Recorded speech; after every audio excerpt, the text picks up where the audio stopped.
आप देख रहे हैं न्यूज़ 9 भारत, रखिए आपको सबसे आगे। नमस्कार, आप देख रहे हैं न्यूज़ 9 भारत। मैं हूं आपके साथ अंजलि। देश और दुनिया की तमाम अहम खबरों पर आइए डालते हैं एक नजर। वाराणसी में उत्तर प्रदेश के मुख्यमंत्री योगी आदित्यनाथ रविवार को वाराणसी के बड़ा लालपुर स्थित दीनदयाल उपाध्याय हस्तकला संकुल ऑडिटोरियम में आयोजित अनुसूचित जाति मोर्चा की 18वें और 19 सितंबर को 2 दिवसीय आयोजित राष्ट्रीय कार्यकारी बैठक के समापन सत्र में बतौर मुख्य अतिथि शामिल हुए। उन्होंने कार्यक्रम में उपस्थित लोगों को संबोधित करते हुए कहा कि पिछली सरकारों ने अनुसूचित समाज के लोगों के लिए कुछ नहीं किया। अगर किया होता तो प्रधानमंत्री नरेंद्र मोदी को 2014 में स्वच्छ भारत मिशन कार्यक्रम को लॉन्च नहीं करना पड़ता। मुख्यमंत्री ने कहा कि स्वच्छ भारत मिशन की वजह से देश में 10 करोड़ लोगों के घरों में शौचालय बना। दुनिया में भारत की तस्वीर बदली, जिससे 95% आबादी अनुसूचित जाति, जनजाति एवं पिछड़ी जाति के लोग लाभान्वित हुए। 2 करोड़ 61 लाख लोगों को उत्तर प्रदेश में शौचालय दिया गया। मुख्यमंत्री योगी आदित्यनाथ ने कहा कि स्वच्छ भारत मिशन से लोगों के जीवन में अभूतपूर्व सुधार एवं बदलाव आया है। देश में 2.5 करोड़ लोगों को प्रधानमंत्री आवास दिए गए। उत्तर प्रदेश में 2017 के बाद 42 लाख लोगों को आवास दिए गए। देश में 80 करोड़ लोगों को फ्री राशन दिया जा रहा है। 50 करोड़ लोगों को आयुष्मान कार्ड योजना से लाभान्वित किया गया है, जिसके माध्यम से 5 लाख रुपए तक का इलाज गरीब व्यक्ति निःशुल्क करा सकता है। उत्तर प्रदेश में 15 करोड़ लोगों को फ्री राशन दिया जा रहा है। उन्होंने बताया कि 2017 में उनकी सरकार बनने पर मिल रही शिकायत के आधार पर फर्जी राशन कार्डों की जाँच कराई गई, जिसमें 40 लाख लोगों के फर्जी राशन कार्ड बने थे, जिससे स्पष्ट होता है कि वास्तव में इसके लिए पात्र लोगों को लाभ नहीं मिल पाता था।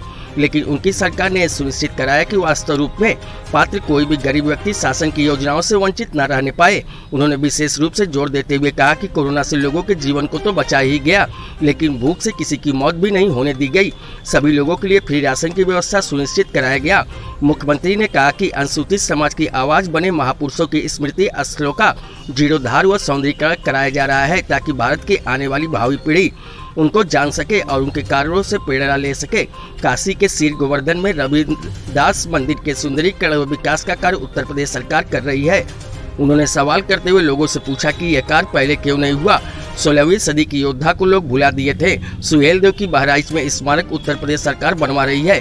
बाबा साहब भीमराव अंबेडकर की जयंती पर पिछली सरकार ने छुट्टी घोषित कर रखी थी। इससे उनके योगदान से परिचित होने से लोगों को करते हैं, लेकिन हमारी सरकार ने उनका सम्मान करते हुए उनकी जयंती के अवसर पर सभी कार्यालयों को खुले रखने का निर्देश दिया और कहा गया कि इस दिन बाबा साहब भीमराव अंबेडकर पर हर जगह कार्यक्रम होना चाहिए, ताकि उनके व्यक्तित्व एवं कृतित्व से आज के लोग परिचित हों। लखनऊ में बाबा साहब डॉक्टर भीमराव अंबेडकर का राष्ट्रीय स्मारक बनाया जा रहा है। मुख्यमंत्री योगी आदित्यनाथ ने कहा कि भाजपा ने जातिगत राजनीति नहीं की, भाजपा ने समाज में समरसता लाने का काम किया है। भाजपा से पहले की सरकारों ने अनुसूचित जाति, जनजाति, वंचितों, पिछड़ों के लिए कुछ नहीं किया।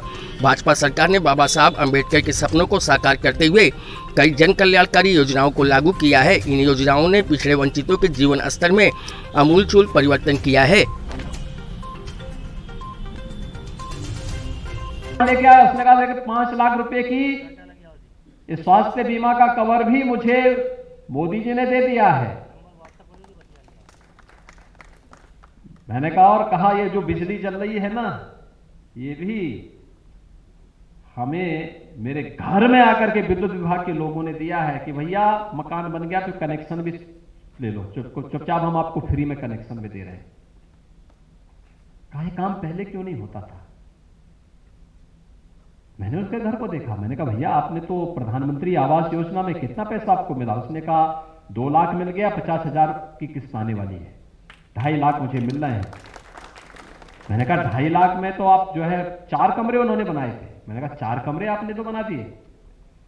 उसने कहा हाँ मैं राजमिस्त्री का काम भी करता हूं, और राजमिस्त्री का काम करते करते मैंने पैसा जो राजमिस्त्री को देना था वो मेरा बच गया, तो मैंने मकान पे लगाया। तो मैंने कहा बच्चे क्या क्या है। उसने कहा देखो, उसने कहा मेरी ये 2 लड़कियां हैं, इन दोनों की मैं शादी कर चुका हूं। ये 2 बच्चे मेरे बच्चे हैं, एक लड़का है एक लड़की है, ये दोनों पढ़ रहे हैं। लड़की पढ़ रही है और लड़का मेरा पढ़ लिया है। तो मैं उसकी कथा सुनने लगा। उसने कहा देखिए मैं जब रात्रि को 12 बजे आपने कंफर्म किया कि आप आ रहे हैं, तो मैंने अपने लड़के को भेजा कि दोनों लड़कियों को भी बुला लो, क्योंकि जब मैंने दोनों लड़कियों की शादी की थी तब मेरे घर में केवल मेरे पास एक कच्ची झोपड़ी थी। दीवार भी मिट्टी की थी और ऊपर से फूस की झोपड़ी थी। बरसात आता था, पानी टपकता था।